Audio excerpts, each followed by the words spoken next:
It's another K-Town beat.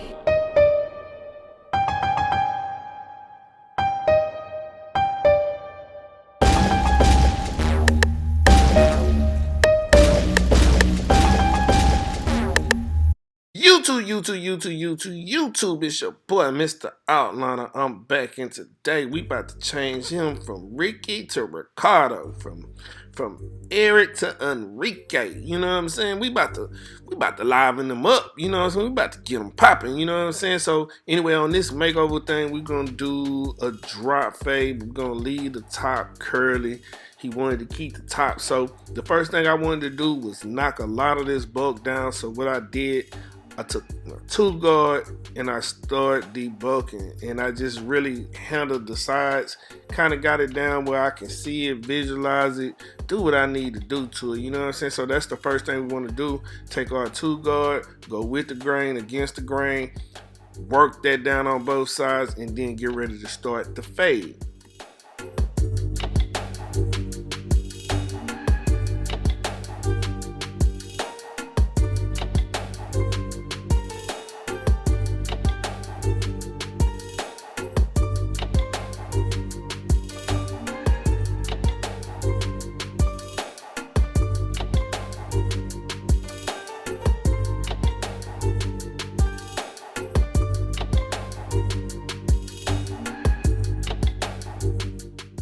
Now what we doing like a drop fade, but it's kind of like mid fade-ish, kind of a little bit. We don't have a lot of space to work in between here. So anyway, we still make our first guideline like we're doing a drop fade. So it starts off high and drops towards the back. And what we want to do is just clean up the sides real good, make them ball as close as we can with whatever tool you wish to use. You can use your trimmers, you can use your adjustables, balding clipper, whatever you want to use. But whatever you do, get that bottom part as clean as possible on both sides. Now what we want to do right here to start this fade, we want to take our one guard, we want to open our lever, and I'm actually going up about an inch. Normally I would do like half an inch if I had more to work with, but because I kind of want to give it a certain type of look, I'm gonna go with the one guard, open about an inch, and it's gonna stop me or help me from bringing the fade too high. Sometimes when you start with like no guard, half guard, one and a half, you start bringing it up kind of too high, so you can lose control of the fade that way. But by me using a one guard here, it's gonna help me because now I can see the two levels. So now I just want to work on removing the bottom line, and now I got my one guard is closed. I'm just really trying to work that bottom line out. I'm not trying to really fade the top part. So work that bottom line out, and then we can come back and make the top blend in exactly with what we already been doing. Now after that, we're going to continue to remove the bottom line. So we take our half guard here. Sometimes you don't have to use a half guard right here. I can probably use just my lever open and remove that bottom line, but for video purposes, for helping you understand how to fade, how to do this type of haircut to be safe, you can use a half guard here, and actually it might help you blend a little better, right? You see how easily it's coming in, this blending. So we just trying to remove the bottom guideline, but you can see the fade already starting to mold into the what we want it to be. We just have to get it, you know, cleaned up and looking the way we want. Now I took the half guard off, I have no guard on, my lever is open, and I'll do that open to close until I remove the bottom line.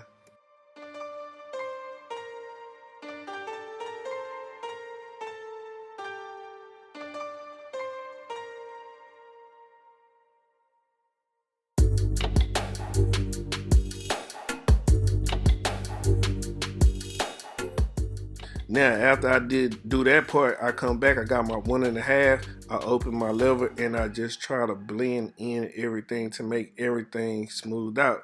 Now, if you're paying attention, this client, his head keeps leaning towards the screen to the left. You know, I keep pushing it up so I can see, so I can get light. I don't know if clients really understand that, like I'm holding his head. You see how I got his head?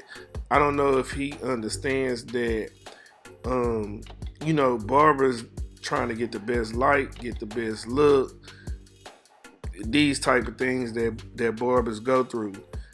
Clients, if you're listening, if a barber put your head in a certain place, leave it there, especially if he keep doing it.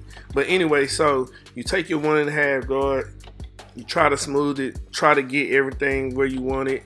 If it's still looking like a little choppy, you can come back with your 1 guard, work your way back down. So we got the 1.5, you can come back, work your way down from the 1 guard to the half guard to no guard to boom, and then you're finished.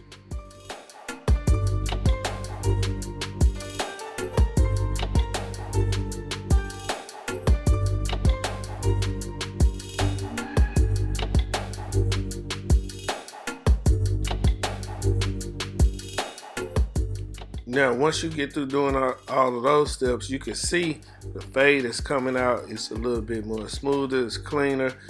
You work and do your detail work right here. Now, also while we're on this side, what we want to do is continue to work the front while we're on this side, because there's still some bulk that I want to get rid of. So I'm going to take my 2 guard right here, open my lever, knock down the front, debulk the front, because when we get ready to do the lineup, that's a little less work that I have to do that I'm already doing on this side, so I can kind of see exactly what I'm gonna do to this cut. Now, I got some good news, some bad news. I thought my camera was still recording when I did this side, but it wasn't. I think my battery had went dead or something like that. But anyway, this is still part of the haircut on the other side. I still have some good things to show you right here. I did the exact same steps, and if you follow the same steps that you do on one side to the other side, you'll pretty much get the same result. So this is me still cleaning it up. I'll speed it up a little bit so you can see it. That's why I went so detailed on the other side, to let you know exactly what I did. And sometimes it's probably easier to follow a haircut when it's broken down exactly detailed, you know, instead of just me running through it and saying do this, do that, and watch this, I'm gonna speed it up and do this. Now, sometimes you need it very detailed so it's easy to follow, and that's what I was trying to do with this haircut. But anyway, like I said, just watch this and then we'll get to the front and do the lineup in the beard.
Now, the front part of this lineup is a little tricky. What we want to do is still take like our 2 guard.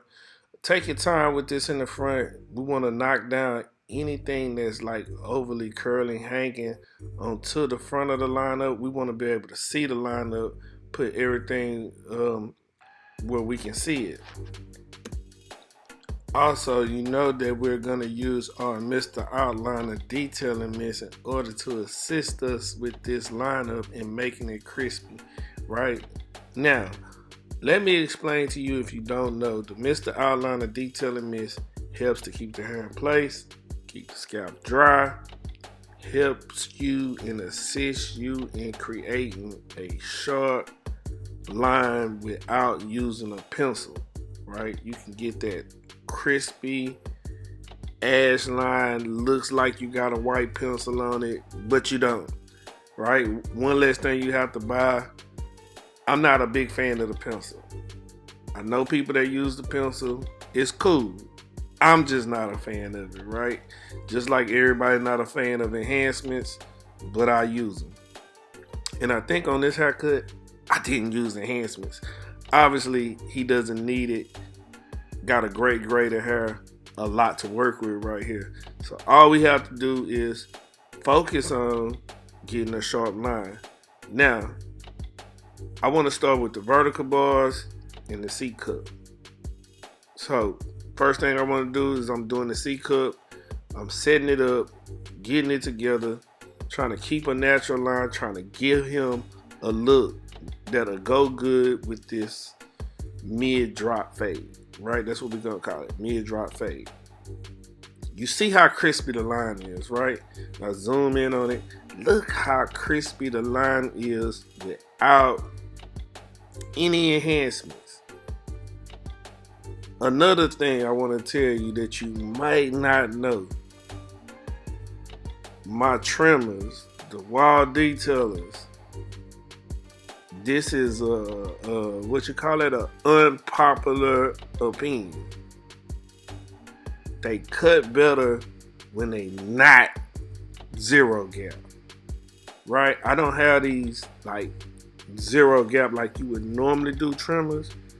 However they come out the box, this is how it is, right? Sharp, crisp, just like this, especially when you're using the outliner detailing mist. I used to zero gap all of my trimmers. Now I don't. I don't want them zero gap completely like that. Yeah, of course you want them close. You don't want them completely zero gap like how you'll use the tool that comes with most trimmers on how to set your blade. I hate those, right? I hate those because I don't want them super short, because I don't want to irritate my client, and I figured out how to still create a sharp lineup without irritating my clients. Somebody of his skin complexion, if your clipper's too short, you're gonna leave red marks all on them, right? It's gonna look irritated. You put alcohol on them, it's gonna burn, right? So that's the reason why I don't like to zero gap my trimmers anymore. And some of y'all down in the comments, let me know if you zero gap yours, you don't, whatever works for you is fine, because it used to work for me too. I just graduated to another level for me. Y'all got me preaching today. Let the church say amen. You know what I mean? But anyway, so after we do that, what we want to do is, I'm starting from the corner. You know, a lot of times, you know, you can start from the middle, you can start from the corner. Whatever works for you, right? Whatever works for you, whatever you feel like is best. But if you're gonna do that, make sure your system is pretty much the same, but different hairlines calls for different things, right? And I was able to start this from the corner just because that's what I wanted to do, right? So I'm working on my vertical bars, connecting my corners with the top line. I want to do that. Corners are very important when doing a lineup too. To get the look totally right, your corners have to be good. If your corner's not good, then hey, whatever. Right? It's just an okay lineup. But to get that box, that look, that crisp, that $40-$50 look on a haircut, and actually this guy paid me $100 for this cut. And I didn't charge him 100, but he ended up giving me 100, right? He was so impressed with the haircut, or appreciated the haircut, or both, right? And I'm not, when I say this, it's not cap. You know what I mean? Like, I get close to $100 on a lot of haircuts that I do. And a person can really feel like if you take your time, they feel like you're taking your time on their haircut, and you give them like a makeover like this. Because he showed me a picture of another haircut, and I thought I recorded it enough to show you that he wanted the exact same haircut. So I gave him the haircut that he showed me a picture of. It was another barber. He did a good job, whoever the other barber was. And I don't even think it was him on the picture, but the cut was nice and he wanted it. So I made it happen. Whenever you can do those type of things, you're gonna get over whatever you charge every time, right? And because they appreciate it, like, wow, he actually did what I asked him to do and beyond, or just as good, or if not better, right? So think about those things too. I'm giving y'all so many jewels in this video right here. Y'all got to, if you skipping, you're missing. You know what I'm saying? But so these are the type of things that I do in order to make me become, get my revenue up, be successful, make people want to come to me, those type of things. Now, to do the other side, you can start from the middle right there and bring it over. Now, I'm going to just speed it up a little bit, but just watch. I do the exact same thing. I take my time. I make sure everything is lining up perfectly to get the look that I need to get to match the other side, right? So pay attention, watch. We'll do the beard, we'll do the C-cut, we'll do the vertical bars.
And don't be afraid to like use your mirror. If you see something off, go back, fix it. I do it all the time. It's okay. It's better to take your time and get it right than to let them walk out without it being right. So I'm asking him right now. He want a part on the side because the picture had a part, and he was like, man, really, we could almost leave it without the part. But I went ahead and put the part in anyway because that's exactly how he wanted it, right? So we come over to the side and we want to lightly tap, right? Because of his hair texture, how his hair is, you can easily make the part too wide, right? So I wanted to do light taps in order to, see where I wanted to put the line, how it was going to come out, how his hair was going to react to my trimmer. Now, these are not zero gap again, and that helps me with not creating such a wide line. When your trimmers are like completely zero gap, it take off hair so easy to the point to where you can't make good lineups, right? You can't, well, not good lineups, but doing things like this, parts like this, it'll make it too wide. So you have to be careful with that. So that's another reason why you shouldn't zero gap all your trimmers. Let me say that. I'm just comfortable without zero gapping them anymore. But you want to start off light, tap it, make sure you get it, make sure it's clean. Now you see that it's clean, it's coming out clean. You want to come through, hit the lines, just make it look real clean to give the cut a finish and polished look. Now, last but not least, you want to look at it. Okay, everything is look like it's lining up pretty well. Now we would just want to trim some of the wild hairs off to give it a certain look, especially like right here where the part is. We want to come through with whatever we want to use to shape it. I'm using my adjustables to do it. I'm looking in the mirror. I'm pointing at certain parts that I definitely want to make sure I get out, right? So this is all a part of, you know, finishing your work, detailing, making sure everything looks good. But that's the video. The mid drop fade, that's what we're gonna call it. Curly top, nice part. Let me know how y'all like this makeover in the comments. But anyway, don't forget, like, comment, subscribe, tell a friend to tell a friend. You know how we do it. If you don't follow my other channel, Self Made Herb, follow that channel. I show you all the clothes, how I get them, where I get them from, things like that, my jeans and things like that. But anyway, love, peace, and hair grease. Oh my